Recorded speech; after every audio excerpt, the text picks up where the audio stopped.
Kalau Mas Adi, kalau tadi Mas Har menyinggung soal inkonsistensi dan juga ada yang miskomunikasinya. Kalau Anda, apa yang Anda baca dari pernyataan yang berbeda antara Dasko dan juga Bahlil? Ya, saya kira pertama ini soal sosialisasi yang perlu disampaikan ke rakyat ya.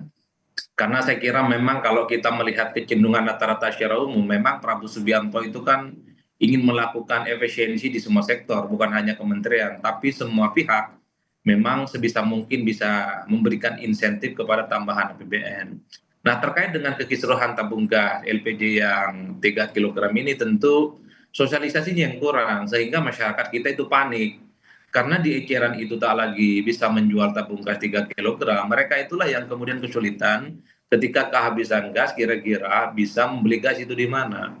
Itulah yang kemudian menyebabkan antrian panjang di mana-mana. Dan bahkan di Tangerang Selatan ada seorang lansia yang kemudian harus menghembuskan napas meninggal dunia kelelahan hanya gara-gara antri terkait dengan tabung gas 3 kilogram. Andai sosialisasinya itu dilakukan 1 Februari misalnya semacam uji materi dan nanti implementasinya itu di awal Maret, mungkin masyarakat itu akan melakukan penyesuaian.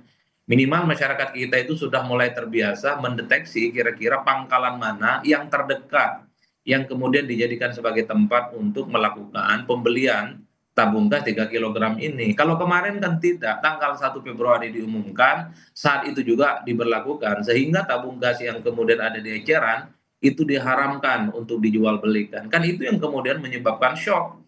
Tukang warteg shock, kemudian tukang bakso juga shock, tukang cireng juga shock, pedagang-pedagang gorengan juga shock. Mereka ngeluh, bahkan kita bisa membaca di berbagai berita media online. Ada satu warga yang misalnya dari Bogor sampai ke Tangerang tuh cari tabung gas 3 kilogram. Ada warga yang dari Kabupaten Tangerang sampai ke Lebak hanya sekedar misalnya mencari tabung gas 3 kilogram. Bahkan ada masyarakat kita yang sudah 3 hari berturut-turut cari tabung gas 3 kilogram juga nggak dapat. Ini kan tentu persoalan komunikasi yang mestinya diperbaiki. Artinya apa?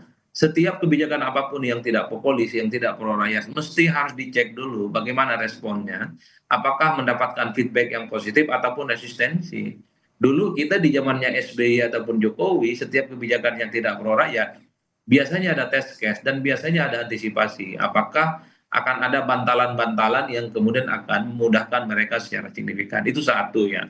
Nah, yang kedua yang menjadi ramai secara politik itu karena ada pernyataan dari Wakil Ketua DPR bahwa ini bukan kebijakan presiden terkait eceran yang tidak boleh menjual tabung gas 3 kilogram. Nah, orang bertanya, bukankah di pemerintahan ini tidak ada yang namanya visi misi menteri, yang ada itu adalah visi misi presiden. Wajar kalau kemudian muncul spekulasi, jangan-jangan Menteri SDM ini terlampau ekstrim manuvernya, bikin keputusan tanpa sepengetahuan presiden. Atau jangan-jangan misalnya Menteri SDM ini mendapatkan input, mendapatkan masukan justru bukan dari presiden terpilih, tapi dari pihak-pihak lain di luar presiden. Makanya isu yang terkait dengan matahari kembar itu menguat lagi.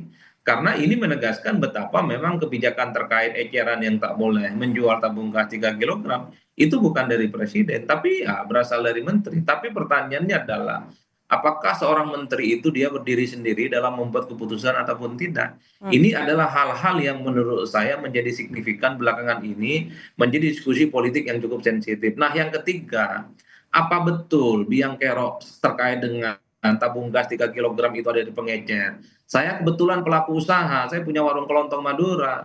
Memang di harga eceran Oke, dengan pangkalan itu selisihnya antara 3 sampai 4 ribu. Dan di pangkalan, maksud saya di eceran-eceran itu, tabung gas yang diperjualbelikan paling banyak 15 sampai 20 tabung. Untungnya oke, secara ekonomi juga tidak terlampau banyak. Sebenarnya kalau mau jujur, di level pangkalan sekalipun, jangan-jangan memang ada banyak permainan-permainan oke. yang selama ini memang tidak pernah tersentuh. Kalau eceran main harga berbeda dengan eceran yang lain, bisa bangkrut itu ecerannya. Oke.